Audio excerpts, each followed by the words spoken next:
90s kids. இந்த வார்த்தையே ஒரு எமோஷன் தான். நம்ம சின்ன வயசுல காசு கொடுத்து ஸ்நாக்ஸ் வாங்கினதை விட காட்டிலையும் தோட்டத்திலையும் பறிச்சு சாப்பிட்டது தான் அதிகம். இயற்கை அன்னை நமக்காக கொடுத்த வரப்பிரசாதங்கள். இதோ அந்த 20 வகையான லிஸ்ட். அவிஞ்சி பழம் கிடைக்கியதே அரிது, ஆனா ருசி அற்புதம். நுணா பழம், இதுல இருக்கிற மருத்துவ குணம் வேற லெவல். சூரபழம், முள்ளு குத்துனாலும் பரவாயில்லன்னு தேடி தேடி பறிப்போமே. கலாக்காய், அந்த சிவப்பான காயோட புளிப்பு இருக்கே அப்பப்பா. கலாப்பழம், அதுவே கருப்பா பழுத்தா தேன் மாதிரி இனிக்கும். ஈச்சம்பழம், இதுதாங்க நம்ம ஊரு ஒரிஜினல் பேரிச்சம்பழம். நாவல் பழம், நாக்கெல்லாம் ஊதா கலரா மாத்திர மேஜிக் இது. இலந்தை பழம், உப்பு மிளகாய் தூள் வச்சு இடிச்சு சாப்பிட்டா சொர்க்கம்.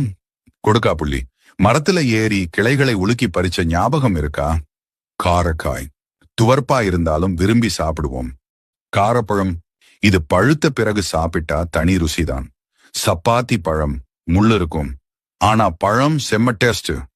மணத்தக்காளி பழம், குட்டி குட்டி கருப்பு முத்து மாதிரி அள்ளி தின்போம். வேப்பம்பழம், கசந்தாலும் அதை சப்பி சாப்பிடுற சுகமே தனி. வெள்ளரி பழம், வெயில் காலத்துல வெடிப்பு விட்ட வெள்ளரி பழம் கிடைச்சா ஜாக்பாட் தான். அரை நெல்லி, இத கடிச்ச உடனே கண்ணை மூடி சிலிர்க்காதவங்களே இருக்க முடியாது. விளாம்பழம், ஓட்ட உடைச்சு உள்ள வெல்லம் போட்டு பிசைஞ்சு சாப்பிட்டா ஆஹா. முந்திரி பழம், சாறு வழிய வழிய சட்டையெல்லாம் கரையாகி சாப்பிடுவோமே. பனம்பழம், சுட்டு சாப்பிடுற அந்த பனம்பழத்தோட வாசனை வேற ரகம். புளியம்பழம், ஸ்கூல் விட்டு வரும்போது கல்லெறிஞ்சு பறிச்ச அந்த புளிப்பு இனிப்பு. இதுல நீங்க அதிகமா மிஸ் பண்றது எது? கமெண்ட்ல சொல்லுங்க.